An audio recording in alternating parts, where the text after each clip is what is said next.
Hello friends, I am Somnath Kundu. Welcome to my channel target next date. আজকে নিয়ে এসেছি আর একটা ব্রেকিং নিউজ নিয়ে। আজকে কিছুক্ষণ আগেই পার্মানেন্ট পর্ষদের ওয়েবসাইটে দেখা যাচ্ছে 40 জনের নতুন মেরিট লিস্ট, নতুন র্যাঙ্ক ওয়াইজ তাদের একটা লিস্ট, এবং তাদের সেই লিস্টে প্রত্যেকের নাম এবং তাদের র্যাঙ্কগুলো রয়েছে 2022-এর যে রিক্রুটমেন্ট প্রসেস, সেই রিক্রুটমেন্ট প্রসেস। এবং বলে রাখি, এই প্রত্যেকেই কিন্তু বিএড নিয়ে কিন্তু অ্যাপ্লাই করেছিল 2022 সালে, এবং তাদের কিছু ডিসপুট হওয়ার দরুন আপনারা জানেন যে বিএডদেরকে বাদ দিয়ে দিয়েছিল এবং তারা বাদও পড়ে গিয়েছিল, কিন্তু তারা নতুন করে এই র্যাঙ্কে তারা এসেছে। এইটা নিয়ে আলোচনা করার জন্য আজকে এই ভিডিওটা তৈরি করছি। ভিডিওটা হতে চলেছে অত্যন্ত ইন্টারেস্টিং, কারণ এরা চাকরি পাবে কি না এবং এরা কিভাবে চাকরি পাবে সেইটার উপর ডিপেন্ড কিন্তু করবে এনআইওএসরা চাকরি পাবে কিনা বা কিভাবে পাবে। তো অবশ্যই এই ভিডিওটা ভালো করে দেখবেন এবং অবশ্যই আমাকে সাপোর্ট করার জন্য আমার চ্যানেলটিকে লাইক, শেয়ার এবং সাবস্ক্রাইব অবশ্যই করে দেবেন, কারণ যদি সাবস্ক্রাইব না করেন তাহলে নেক্সট যে ইম্পর্টেন্ট ভিডিও আমি বানাবো তার নোটিফিকেশান কিন্তু আপনি নাও পেতে পারেন। তার জন্য দ্রুত নোটিফিকেশান পাওয়ার জন্য কিন্তু অবশ্যই সাবস্ক্রাইব করে দেবেন এবং বেল আইকনকে প্রেস করে দেবেন। এটাই আপনাদের প্রত্যেকের কাছে আমার রিকোয়েস্ট। Please support me. তো চলুন আজকে শুরু করা যাক আজকের ইন্টারেস্টিং ভিডিওটা। এবং প্রথমেই চলে যাব আমি আজকে সেই নোটিফিকেশানের দিকে। এই দেখুন, প্রাইমারি পর্ষদের এই নোটিফিকেশানটা কিন্তু এসেছে। এই নোটিফিকেশানে কি বলছে সেটা দেখে নিই। বলছে the pertaining to the publication of the marks এবং rank of the writ petitioners in respect of 2022 recruitment process notification এত এত এত ডেটেড এত। বলছে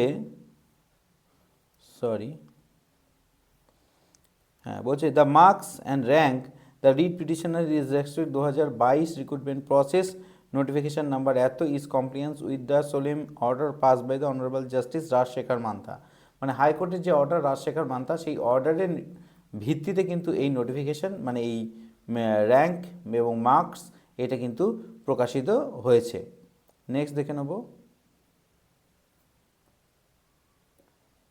কি আছে লেখাটায়।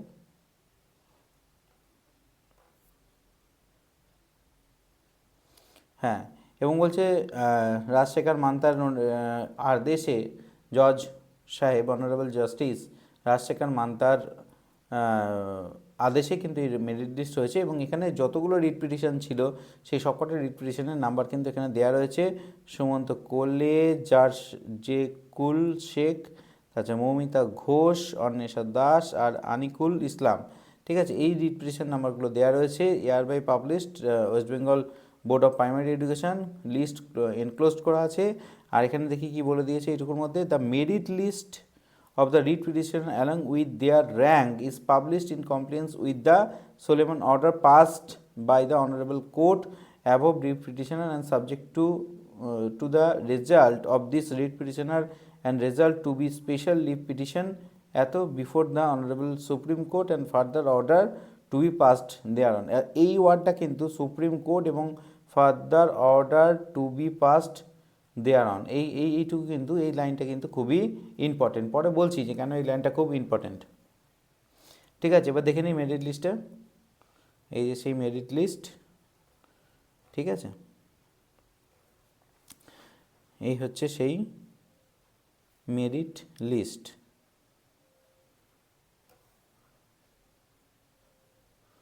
আচ্ছা, এখানে দেখছেন 40 জনের নাম আছে, প্রত্যেকটা এখানে রেজিস্ট্রেশন নাম্বার,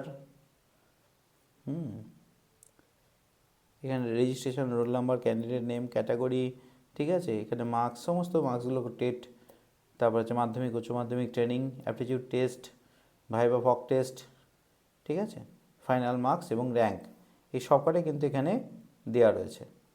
ঠিক আছে, তাহলে এখানে 40 জনের তো লিস্ট দেওয়া রয়েছে, আপনারা এখানে দেখতে পাচ্ছেন 40 জনের টোটাল, 40 জনের এখানে লিস্ট রয়েছে। কিন্তু এই 40 জন কি চাকরি পাবে? প্রশ্নটা হচ্ছে এইটা, 40 জন কি চাকরি পাবে? তো বিষয়টা হচ্ছে 40 জনের মধ্যে 40 জন চাকরি নাও পেতে পারে। তার কারণটা কি? তার কারণ হচ্ছে এখানে যে র্যাঙ্কগুলো দেখছেন আপনারা, এই র্যাঙ্কগুলো যদি যে লাস্ট কাট অফ মার্কসের ওপরে যদি থাকে, তার ভিতরে যদি যেগুলো আছে, অবশ্যই তিনাদের চাকরি পাবেন, এই নিয়ে কোনো সন্দেহ নেই। কিন্তু যাদের মার্কস কাট অফ মার্কসের ওপরে চলে এসেছে, মানে কাট অফ মার্কস যদি 30 হয়, কেউ যদি 29 পেয়ে র্যাঙ্ক যাদের রয়েছে তারা কিন্তু নাও পেতে পারে। ঠিক আছে, তো এটা হচ্ছে মেন বিষয় যে এখানে সবারই যে চাকরি হচ্ছে এমন কোনো ব্যাপার নয়। কিছুজন দেখবেন 10,668 র্যাঙ্ক করেছে, 10,113 র্যাঙ্ক করেছে কোনো ওবিসি এ বা ওবিসি বি ক্যাটাগরি। ঠিক আছে, এই ক্যান্ডিডেটগুলো রয়েছে 10,224 র্যাঙ্ক করেছে ওবিসি এ ক্যাটাগরি। তো এই ক্যাটাগরি বিভিন্ন যে এই সমস্ত ক্যাটাগরিতে রয়েছে তাদের যে কাট অফ মার্কস লাস্ট কত রয়েছে, এরা তার থেকেও তার নিচে রয়েছে, কাট অফ মার্কসের অনেক নিচে রয়েছে। তো তারা কি তারা আমার মনে হয় তারা সেইভাবে র্যাঙ্কে না আসার জন্য কিন্তু সবাই চাকরি কিন্তু পাবে না। এবার বিষয়টা হচ্ছে যারা চাকরি পাবে তারা কিভাবে পাবে। বিষয়টা এখানেই যে এদের যে র্যাঙ্ক এখানে দেখাচ্ছে সেই র্যাঙ্কটা তো অন্য আরেকজনও করেছে। হ্যাঁ, এই যে র্যাঙ্কটা দেখাচ্ছে, এই র্যাঙ্কটা এটা একটু সরিয়ে দিলাম, এই যে র্যাঙ্কগুলো এখানে যা যা দেখাচ্ছে সেই র্যাঙ্কটা তো অন্য একজন করে অলরেডি চাকরি করছে সে। তাহলে এখন আবার সেম টু সেম র্যাঙ্ক যারা করছে সেই র্যাঙ্কে আবার তারা চাকরি কী করে পাবে। এই বিষয়টা হচ্ছে এখানেই ঠিক এই অর্ডারের এখানে র্যাঙ্ক এবং লিস্ট অবশ্যই দিয়েছে, কিন্তু এখানে এটাও বলা আছে যে এই যে ব্যাপারটা এই টোটাল লিস্টটা কিন্তু কোর্টে পাবলিশ করা হবে, মানে কোর্টে দেওয়া হবে, সাবমিট করা হবে এবং কোর্ট তারপর ফার্দার যা অর্ডার দেবে, যা পাস্ট হবে তার উপর ডিপেন্ড করবে এই সমস্ত চাকরি প্রার্থীদের ভবিষ্যৎ। ঠিক আছে, এই সমস্ত চাকরি প্রার্থীদের ভবিষ্যৎ। আপনারা জানেন যে 11,578টা রিক্রুটমেন্ট যেটা ছিল সেখানে কিন্তু টোটাল 11,327 জন অ্যাপ্লাই করেছিল 2020 আগের, 2020 আগের ক্যান্ডিডেট। আর 2020 থেকে 2022 সেখানে 2,800 সামথিং এরকম অ্যাপ্লাই করেছিল। তার মানে এই যেখানে 300 জন, 11,300 সামথিং আর 11,500 সামথিং ছিল পোস্ট, আর 11,300 সামথিং অ্যাপ্লাই করেছিল। তাহলে যদি 2020-22 ব্যাচ, ঠিক আছে, 2020-22 ব্যাচ যেটা সুপ্রিম কোর্টের অর্ডারে প্রায় 2200 সিট মতো, 2,000 সামথিং সিট সেটা রিজার্ভ করা আছে তাদের জন্য, 2,000 কি 2,200 সিট মতো এরকম রিজার্ভ করা আছে। সেই রিজার্ভ সিটগুলো যদি এরা জিতে যায় তাতে এরা পাবে, র্যাঙ্ক ওয়াইজে আসবে। আর যদি এটা না নিচ্ছে দেয় তাহলে কিন্তু সবাই চাকরি পেয়ে যাবে। এবার বিষয়টা হচ্ছে কারণ এই 11,327 জন এরা কিন্তু অ্যাপ্লাই করেছিল, এই টোটাল 11,578। আপনারা যদি ডকুমেন্টস চান, ডকুমেন্টসও কিন্তু আমার কাছে আছে, আমি দেখিয়ে দিতে পারি। ঠিক আছে, যে কতজন অ্যাপ্লাই করেছে। আর এই হচ্ছে এই বিষয়টা। আচ্ছা, এরপর আসছি এনআইওএস। অবশ্যই আমার এই তথ্যগুলো যদি আপনার কাছে গুরুত্বপূর্ণ মনে হয় অবশ্যই আরেকবার রিকোয়েস্ট করছি আমার চ্যানেলটিকে লাইক, শেয়ার এবং সাবস্ক্রাইব করুন, আমাকে সাপোর্ট করুন। আমি আরও এরকম ইম্পর্ট্যান্ট তথ্য আপনাদের জন্য জোগাড় করবো, আনবো আপনাদের সামনেই, যাতে আপনাদের সুবিধে হয়। এনআইওএস ক্যান্ডিডেট যতজন রয়েছে প্রায় 1,000 জন মতো এনআইওএস ক্যান্ডিডেট রয়েছে, 1,000 থেকে 1,200 জন এরকম শোনা যাচ্ছে তাদেরকে বাদ দিয়ে দেওয়া হয়েছে। ঠিক আছে, এই মেরিট লিস্ট থেকে। হ্যাঁ, শোনা যাচ্ছে মৌখিক, নট এক্স্যাক্ট।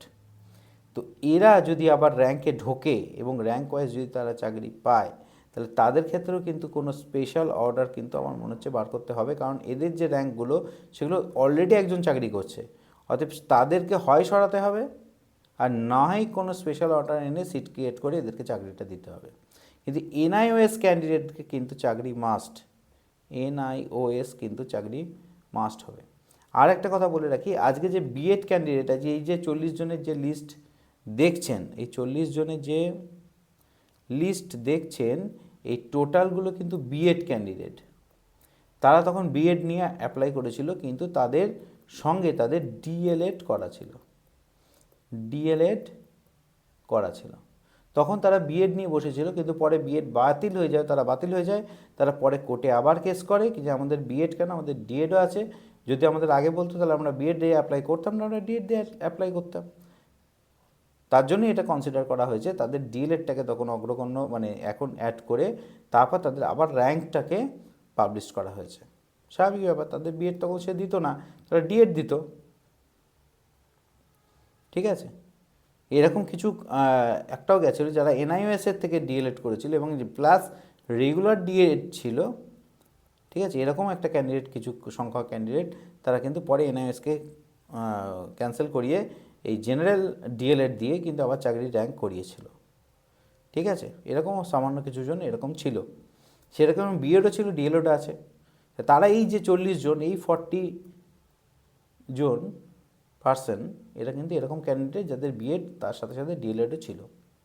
তাহলে অবশ্যই এই লিস্ট কিন্তু কোর্টে জমা পড়বে, তারপর কোর্ট যে ফার্দার যে অর্ডারটা দেবে, ঠিক আছে, সেটার উপর ডিপেন্ড করবে কিন্তু এই সমস্ত ক্যান্ডিডেটদের ভবিষ্যৎ। এই লাইনে কিন্তু লেখাই আছে এই বিষয়গুলো।